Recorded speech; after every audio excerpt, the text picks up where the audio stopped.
וכי נפשי אס השם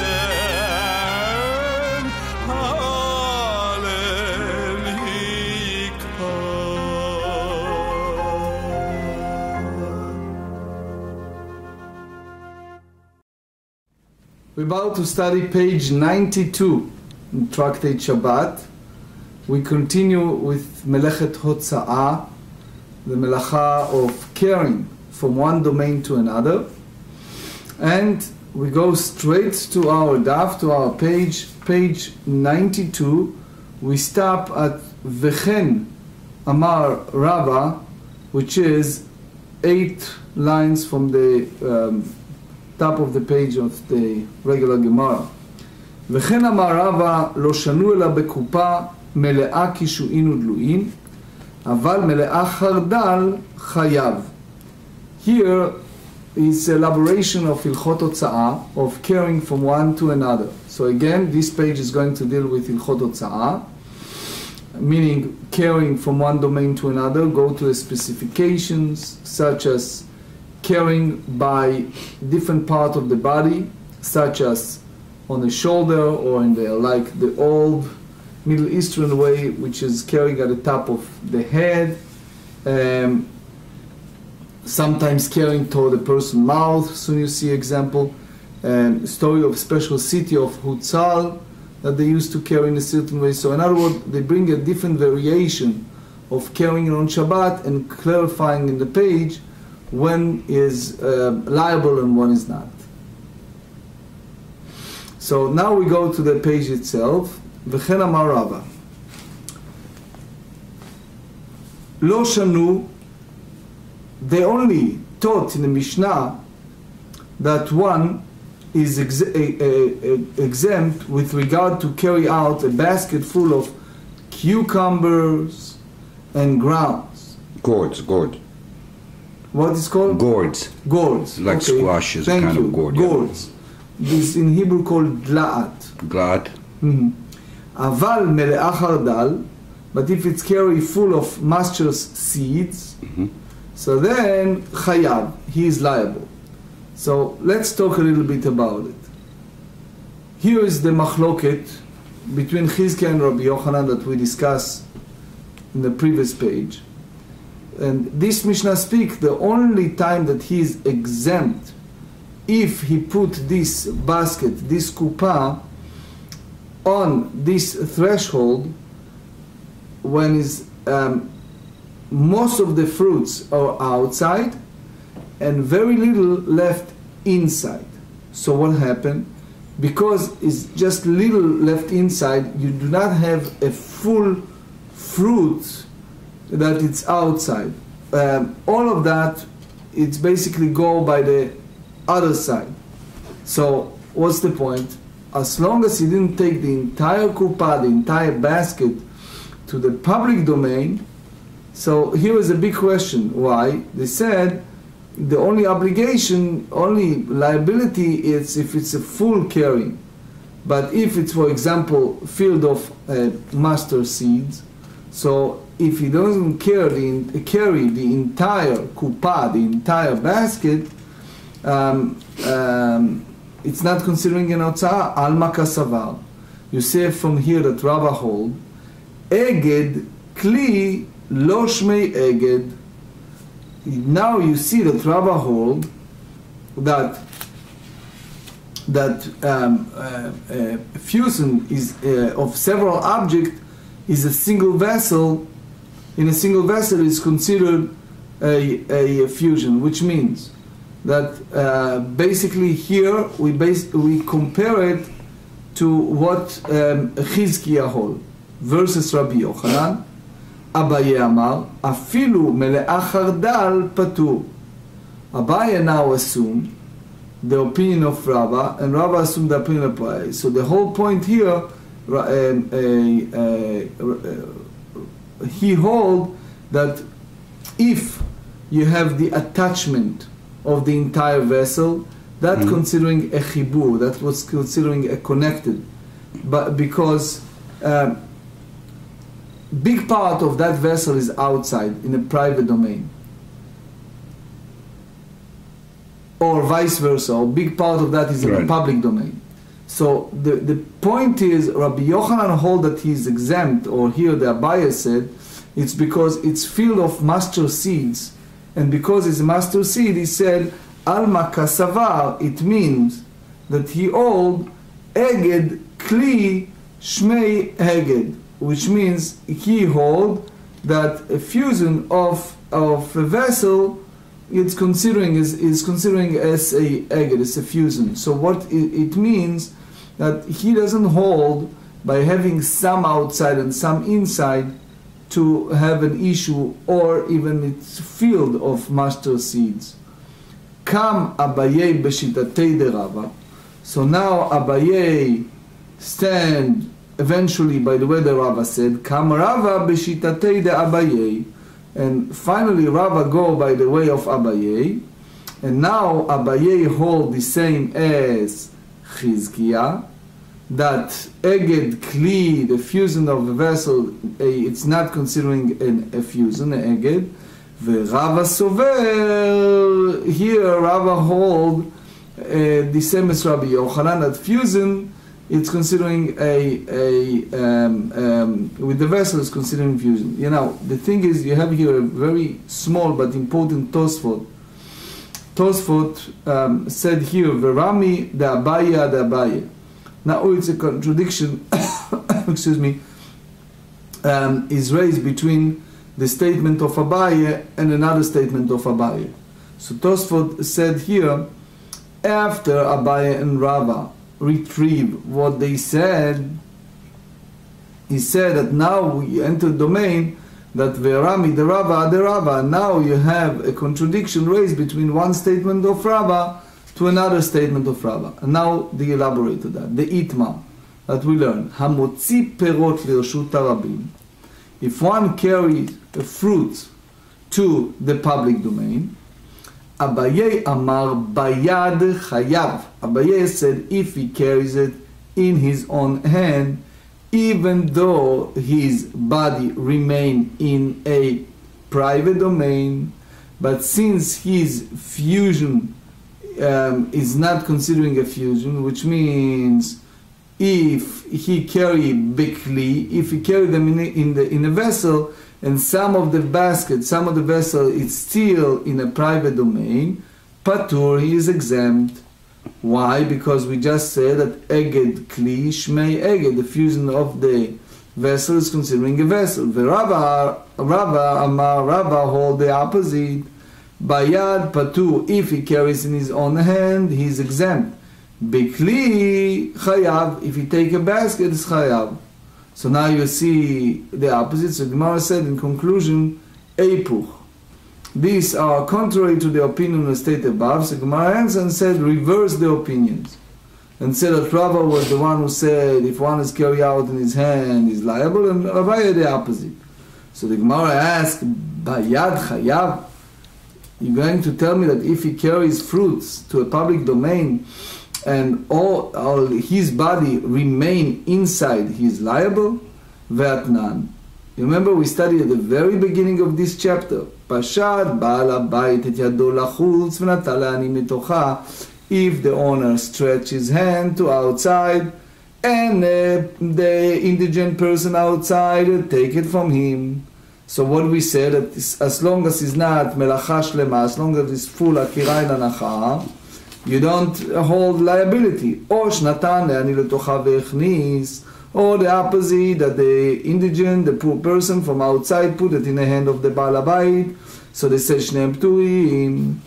Since you don't have full melacha, so how come? So the GEMARA said, hatam, over there, lemala mishlosha, that was above the 3 hand cubits from the ground, so therefore he is exempt, because it wasn't hanacha, you're putting down in a public domain. So this vessel, it's not considering that staying there, that munach there, as long as it's not within 3 hand cubes from the ground. Now, Tosfot not really happy with this, but the whole idea is because it's a 3 tfachim, 3 hand cubits from the ground, it's not considering staying in the public domain. So now they said hacha, but here when his hand was lemata mishlosha, that his hand was below than 3 hand cubits. So what happened is, so it's, you cannot say that he is exempt because it wasn't putting down in the public domain, because we hold that if it's below than 3 tfachim, it's the same as you put it in the ground, the same category. So because you say that eged kli, eged, if you say that eged gufo, that this fusion of his body, it's not considering fusion. So it means that when he take out this item totally to a public domain, when he took it in his hand, so it means that he have both hotza'ah, taking out, and hanacha. Why is hanacha? Because it's below than 3 hand cubits. Okay. Mishna. Hamotzi ben mimino ben mismolo. Now, the Mishnah deal with the very important concept. We are talking the liability of carrying from one domain to another only if he does that in a regular manner that people usually do that. Meaning, if someone carries an object into a public domain on Shabbat, whether he carries that out on his right hand or his left hand, betoch heiko, on his lap, or al ktefav, or on his shoulder, chayav, he is liable. Sheken masab bnei kehat, because the children of Kehat, from the tribe of Levi, the Torah said that when the children of Israel went to those journeys in the Midbar, in the desert, so the Levim, the tribe of Levi, unloaded the tabernacle, and they carried this part. Those part of the tabernacle was carried by different group. All the klei sharet, all these utensils and vessels, Bnei Kehat, the children of Kehat, carry it on their shoulders. So what do you learn from that? That if someone used any part of his body, like right, left, in his lap, in his shoulder, he's liable, because that's the way Bnei Kehat, the children of Kehat, did it. Kil achar yado. Now what happened if someone carried kilachar yado, like in a backhanded manner, beraglo, in his foot, befiv, in his mouth, bemark peko, with the elbow, beozno, besearo, in his ear, and with his hair, ubefundato, with his belt, ufia lemata, and opening faces downward, ben bepundato lechaluko, between his belt and his cloak, ubisfat chaluko, or with his hem on his cloak, bemin alo, with his shoe, besandalo, with his sandal. Patur is exempt, shelo hotzi kederech hamotziim, because the way that he carries out wasn't in a manner that typical of those who carry. So since it's different the way he does that, so the Meiri said, the Ran said too, that therefore you cannot hold him liable for carrying. So the Gemara said, Amar Rabbi Elazar. Rabbi Elazar said, Amotzi masaroi lemala masarat tfachim chayav. The Gemara said that if someone carries any loaded, that even it's above 10 handbreadth, so usually you say that that's above the regular parameters of the liability. But here they said, chayav, here is liable. So Rashi said, if he hold that item above the 10 handbreadth, and he carries it to a public domain, or he transfers it in a 4 cubits within the public domain. So they said here, the Rashi, the Tosfot, they explain it, Why? Sheken masab bnei kehat, because when they carried the utensils of the tabernacles, it was on the sons of Kehat, and it was above the 10 handbreadths from the ground. So the big thing is that even the space, the air above the 10 handbreadths, it's not considering as a public domain, but mekom ptur. So if he put the item there, he is not liable. For example, if he throw it away, is not liable. So that's specifically if he throw it above the 10 handbreadths. But if he carry in his hand above the 10 handbreadths in a public domain, and then it's about to stay there, so we learn from the sons of Kehat that he is liable. Masabne Kehat benala. So how do you learn about the carry of the sons of Kehat? So the Chtib, because it's written in the book of Numbers chapter 3, Al HaMishkan V'al HaMizbeach Saviv.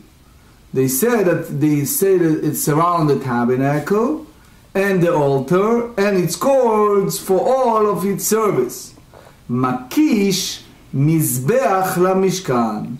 We juxtapose the altar to the tabernacle. Ma Mishkan Eser Amot, that just as the tabernacle was 10 cubit high, Af Mizbeach Eser Amot, so too the altar was 10 cubit high, which means that that's what we derive from that pasuk. Now it's important to know that if you look carefully, dig in that sentence, the 10 handbreadths is crucial. And how do you learn Mishkan Gufei Menala? So how do you learn the tabernacle itself was carried 10 handbreadths? Dichtiv, because it's written in Shmot in Exodus 26, Eser Amot Orech HaKaresh. They say clearly that the size of each of that wood pieces, the krashim, and they said, and you shall make the broad of the tabernacle out of a karka wood standing upright. The length of the board shall be 10 cubits. Clearly. Ve'amarav. So that's a very, very clear statement. Uchtiva ifros et ha'oel al mishkan. They said that he spread the tent over the tabernacle. Ve'amarav Moshe Rabbeinu praso. So they said that Moses was the one who spread it. Now it's very interesting because we learn from that Moses was in a 10 amot, 10 cubit high. It's 15 feet. Yes. So how otherwise he can cover the tent above those pieces that they are 10 cubit high? It's impossible. That's what the Ritva said. But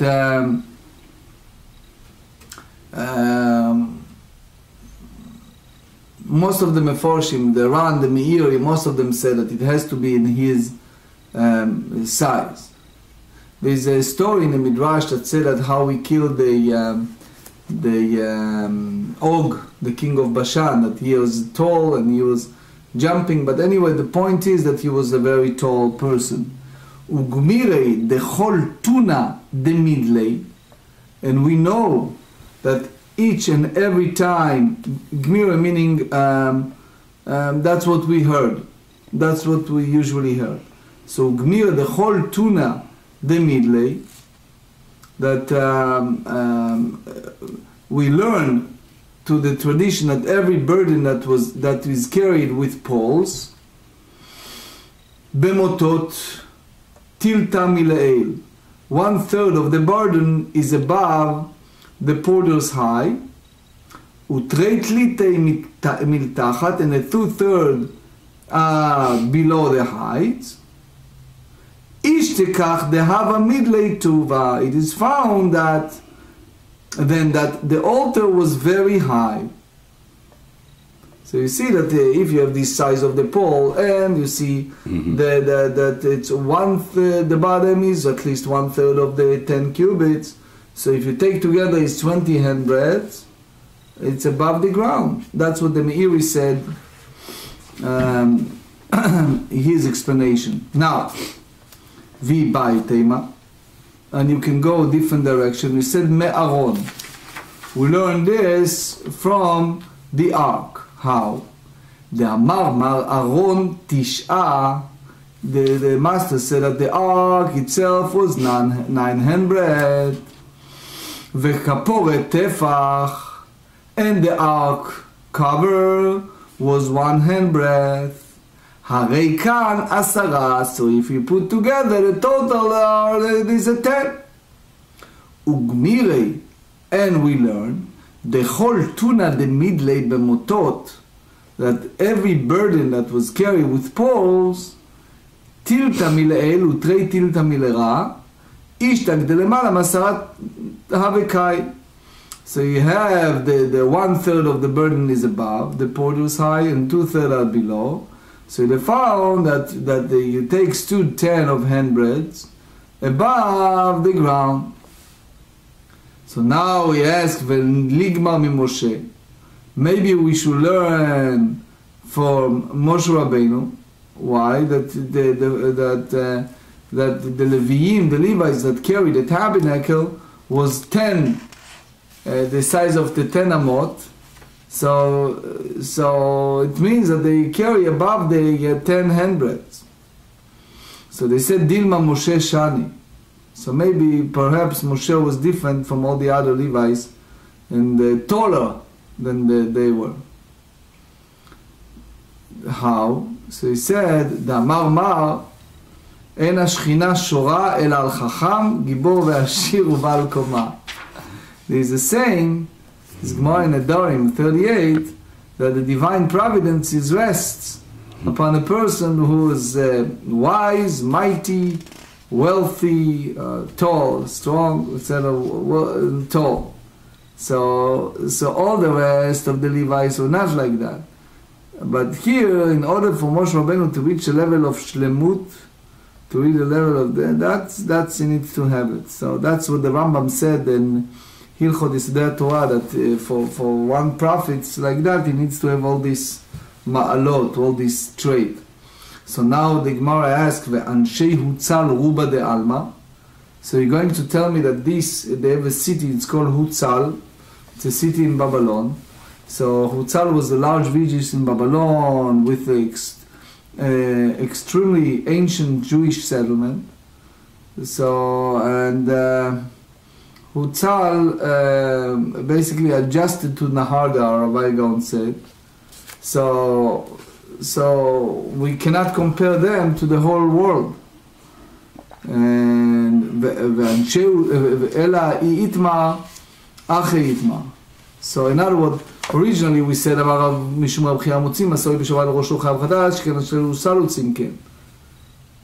hope we didn't skip it over there, but the point is that if you go to the Arab villages, you see people carry things, old people carry things at the top of their heads to this very day. So they said, since they hold water and wine and things like that at the top of their head and not hold it in their hands, so the question is, that considering derech hotza'ah, the way that they carry from one domain to another? So the answer said, "V'anshei Hutzal ruba de alma," and they're going to tell me that the people of Hutzal who carry how it's not relevant to the whole world. אלא יתמר אחרי יתמר. אמר רב משום בכייה, אחד מבני הוצל שרוצים מסורת ראשו בשבת חייב שכם לידו עושים כן. If someone live in a place like Hutzal and he carry this type of out of burden in his hand, then he is liable. Why? Because everybody else in his city does that. So they said ותבטל דעתו אצל כל אדם. But it's not relevant to anybody else. So they said but if you teach it, you should study it as follows. If someone carry any burden at the top of his head, So even one who carried this burden in his hand is part of the inhabitants of Hutzal, that they allow it and they get used to that. Patur, he is exempt. 92b, ואם תמצא לומר אנשי הוצל עושים כן, בטלה דעתן אצל כל אדם. If you tell me that people of Hotzal do so, and therefore they should be liable, so why you don't consider that as the way of carrying from one domain to another? Because usually people don't carry at the top of their heads, you know. Sometimes if it's so heavy, they carry their head and they're holding their hands, like you see in the market in Cairo and you know, in those cities. But here in the people of Hutzal, their intention is rendered irrelevant because it's nothing compared to everyone else. It's like annulled by everybody else. Mishnah. Now we talk about a situation which is davar she'eno mitkaven. You intend to do one thing and another thing happen. Hamitkaven leotzi lefanav. For example, a person carry a bag of money, and his intent in that it will be carried at the front of him. Ubalo leacharav, which means it's come from where? From behind him. So in other words, it's davar she'eno mitkaven, didn't intend to. So it's they said it is exempt. It's considering a mitasek, which means because he intends to do one thing and something else happens, so therefore he is exempt. What Rashi said. However, le'acharav ubalo lefanav chayav. But if it was behind him and he carries it before him, he is liable. Later the Gemara asks why he is liable. Be'emet amru, the truth they said, and later the Gemara explained why they say it. Ha'isha hachogeret besinar ben milfanea uven melachareha chayevet sheken raui liot chozer. So in those days they used to have a special pants that they carry for purposes of modesty. So she carried that and she put it something to carry it in the public domain. So regardless if it's at the front of her or behind of her, she is liable. Why? Because sheken raui liot chozer. Because it is common for that part of the clothing, the sinar, to be reversed. So she know in advance that that's what's going to happen, and she intend to move it regardless. The Meiri said, so therefore it's liable. Rabbi Yehuda Omer, af mekablei pketakim, even those of royal carriers who receive notes. Okay, they have it in the belt, and they carry those notes. Rav Hai Gaon said, and eventually they give it to someone else. That's the way that the people in carrying does. So therefore, they're liable for carrying out the notes, regardless if it's before them or after them. So the Gemara asks, Mishna, what's the difference between someone who intends to move from one domain to another, lefanav uval acharav depatur, with the front of him and he's come behind him and he's exempt, delo yitavid machshavto, that his thought did not come to fruition. Leacharav uval lefanav name lo yitavid machshavto, if he's behind him and it's come before him, it's again, it doesn't happen with his thought there. Amar Rabbi Elazar tavra. Rabbi Elazar said that those two halachot, two dinim, are basically contradicting one another. It's like tavra is the language of oath. Mishi shanazo lo shanazo. Whoever studied this one, not the other one, which means that the first Tana are exempt in both situations, the second one make it liable in both situations. Amarava umay kushya. So the Rava said, what's the difficulties there? Dilma, maybe if someone intends to carry לפניו ובא לאחריו, היינו תמה דפטור. He intend to do it at the front of him and it's come before him, that's the reason why he's exempt. ונתכוון לשמירה מעולה, ועלתה לו בידו שמירה פחותה. He intend to have it an outstanding protection, and what happened is he have a reduced protection. It's not the same. Because when the item is in front of him, he can safeguard. It's much better that he hold it behind him. לאחריו ובא לפניו היינו תמה דחייב. Behind him and it's come before him, that's the reason why he's liable. ונתכוון לשמירה פחותה ולא לשמירה מעולה.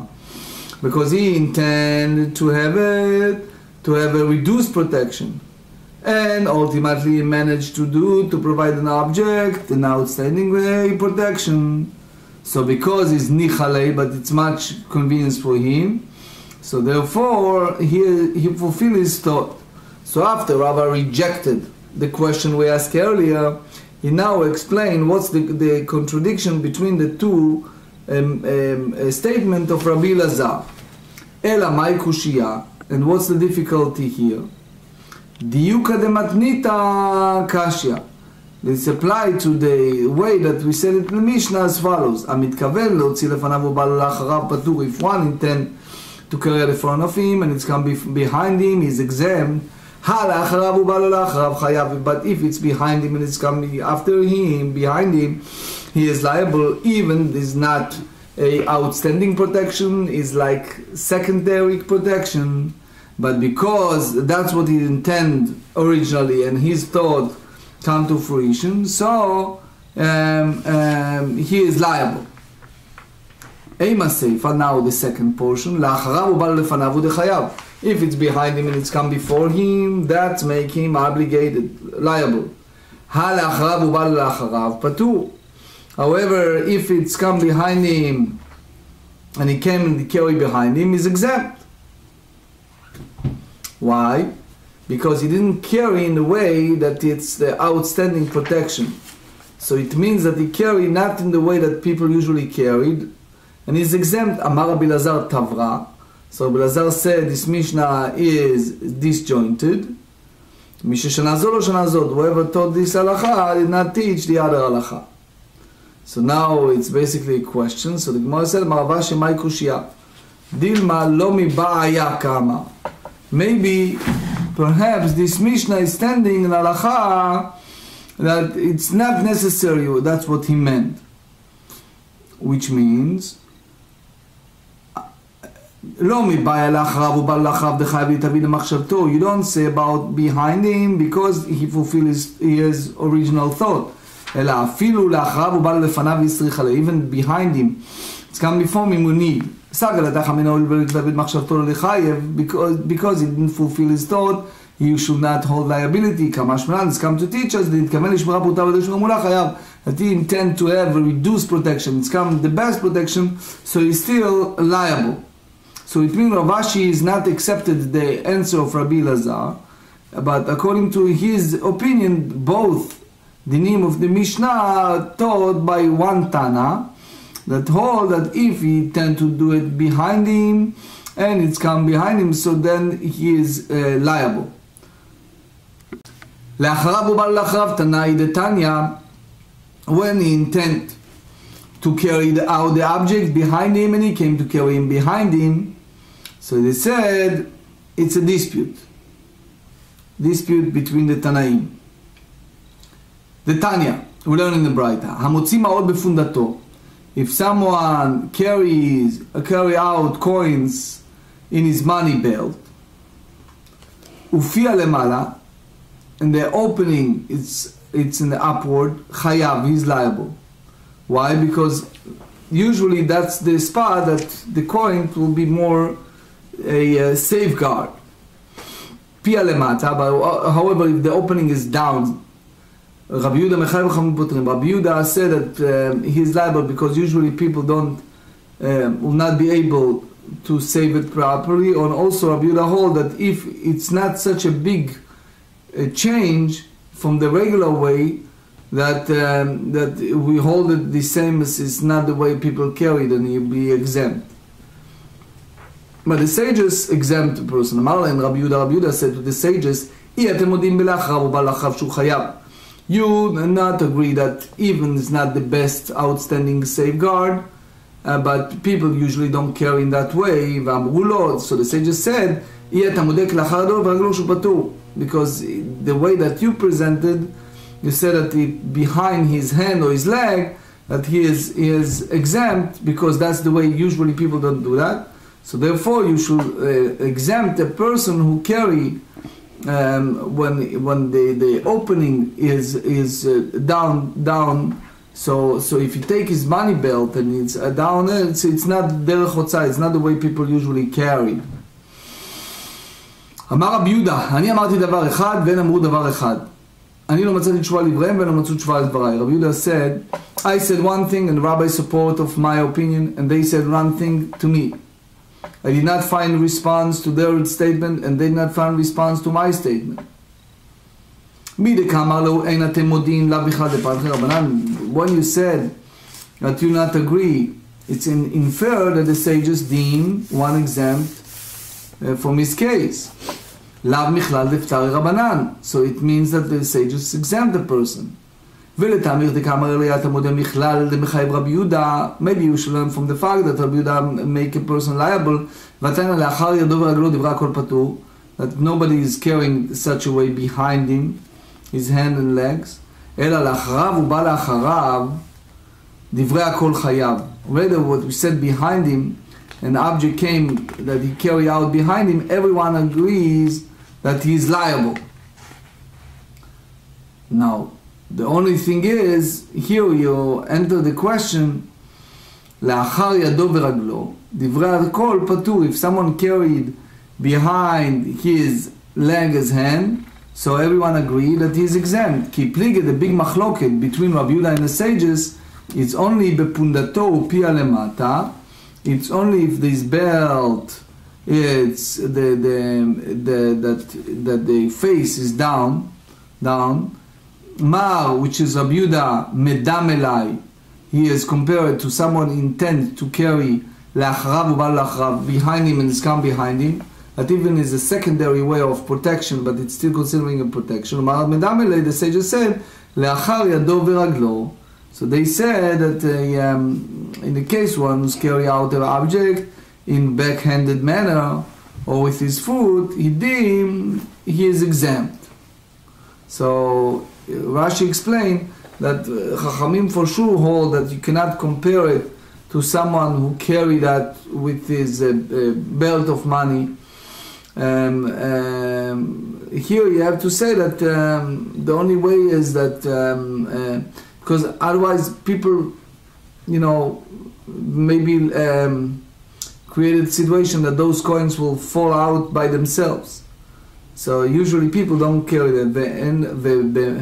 ולנו למשנה, באמת אמרו, האישה, באמת אמרו, the truth they said, ותנא כל לשון באמת על החי. Every time we say the word באמת, which is a Sukkah 38, but Metzia 60, etc. Every time we use the word באמת, meaning that there is no contradiction, that's the final halacha.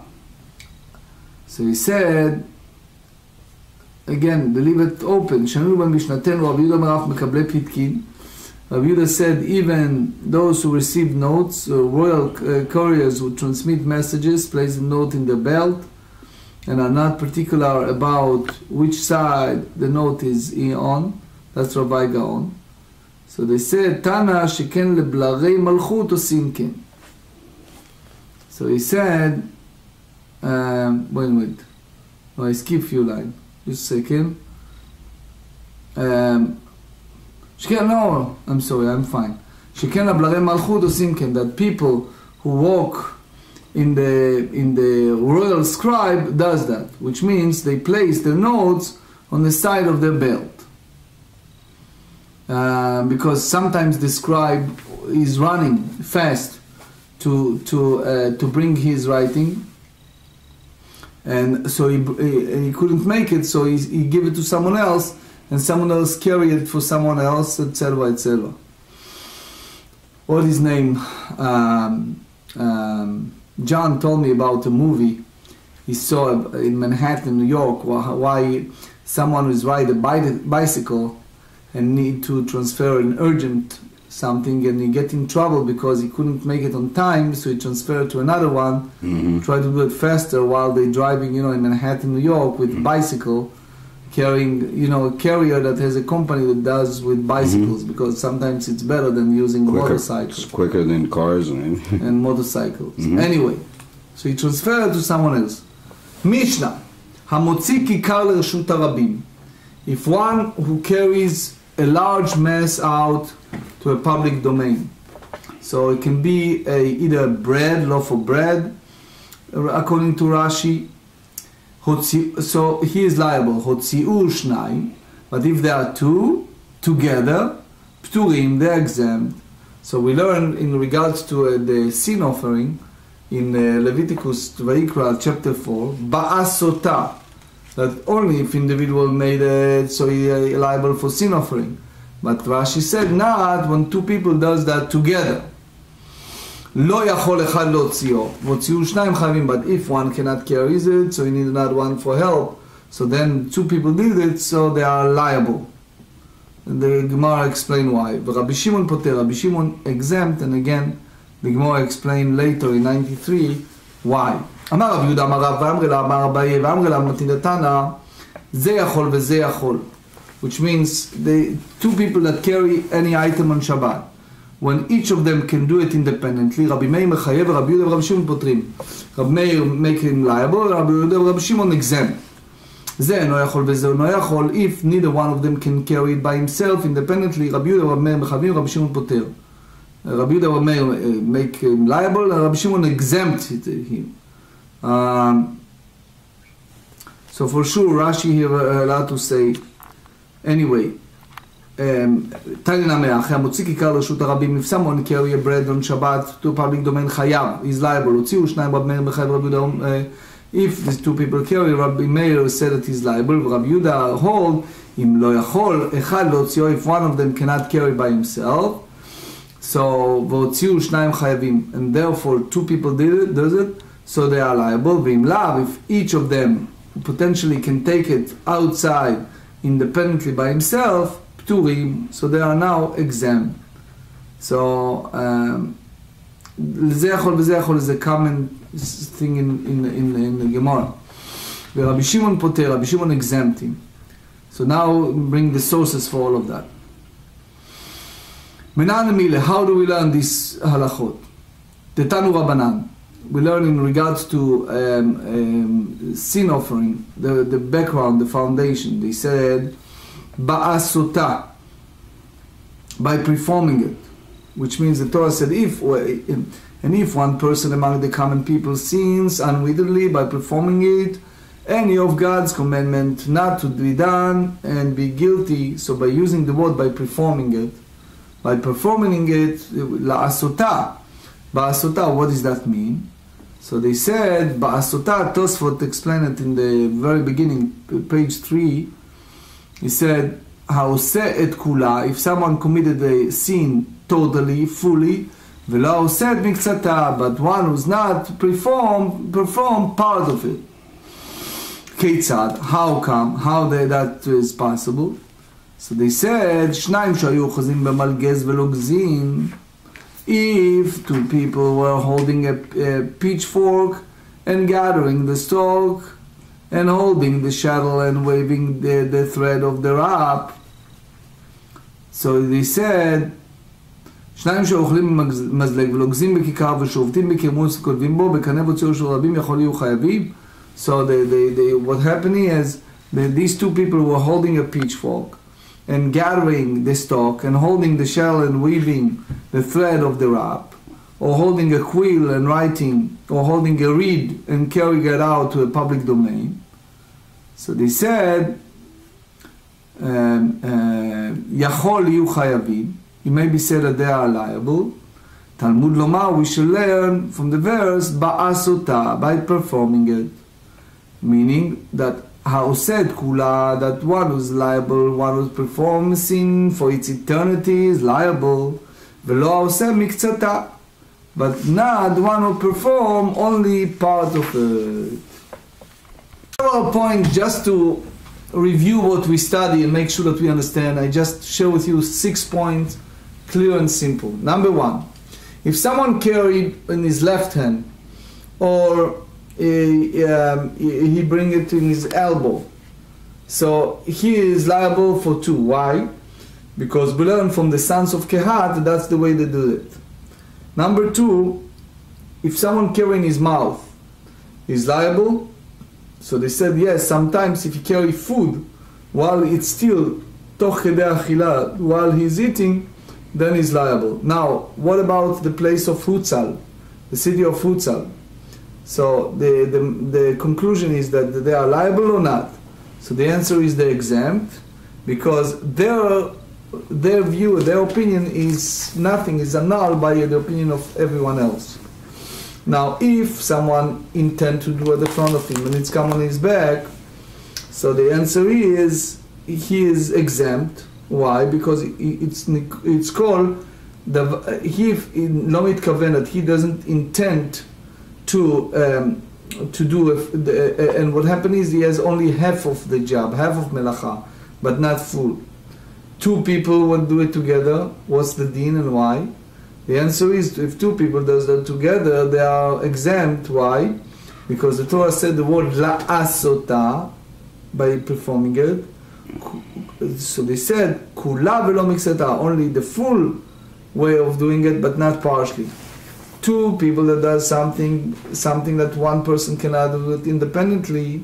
So according to Rabbi Shimon, they exempt. According to Rabbi Yehuda and Rabbi Meir, they are liable. Now we're going to several halakhot.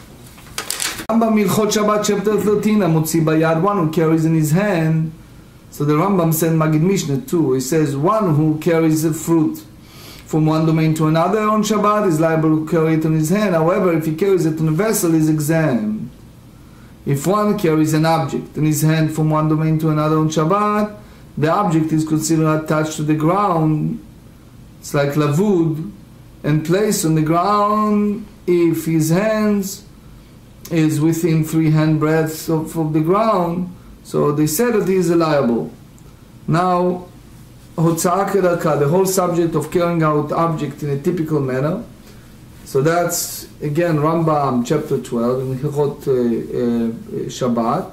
One who carries out an object in his hand and held against his chest and tied to himself with a rope or rested on his shoulder is liable for having performing the prohibited labor of carrying out on Shabbat.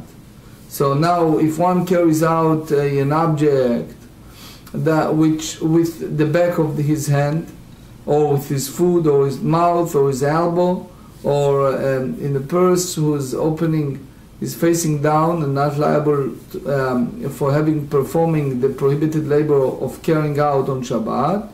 So that's basically the Rambam, Hilchot Shabbat, chapter 12. Now,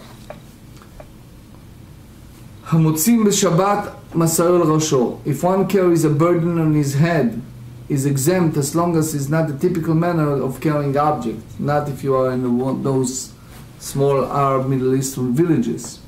But leotzi lefanav ubalo lachrav, one who intends to carry out an object with outstanding protection by carrying it before him, but he ended up carrying it behind him, is exempt. On the other hand, if one indeed if one ended up providing the object with even more security, he is liable. Now we mentioned also Isha Chogeret Basinar, a woman that girded herself with a pants like sinar, that's the long one that they use in the kitchen. So they said one who places the item in that sinar or in a belt that typically move from one side to another side, liable for carrying out the object. If he come to carry it behind him, that basically because he had that eventually in mind when he placed there, that was his full intent. The last halacha about 2 people. If 2 carries out together, or tziyur shnaim, 2 people will perform a prohibited labor that can be performed by a single person are exempt. So that's what the Mishnah said. If they perform a prohibited labor that one person is incapable of performing, they are liable. That's the unattributed Mishnah. That's what we said, and it's a Rambam, Hilchot Shabbat, the first chapter, Seif 15, Seif number 15. בורכי נפשי אס השם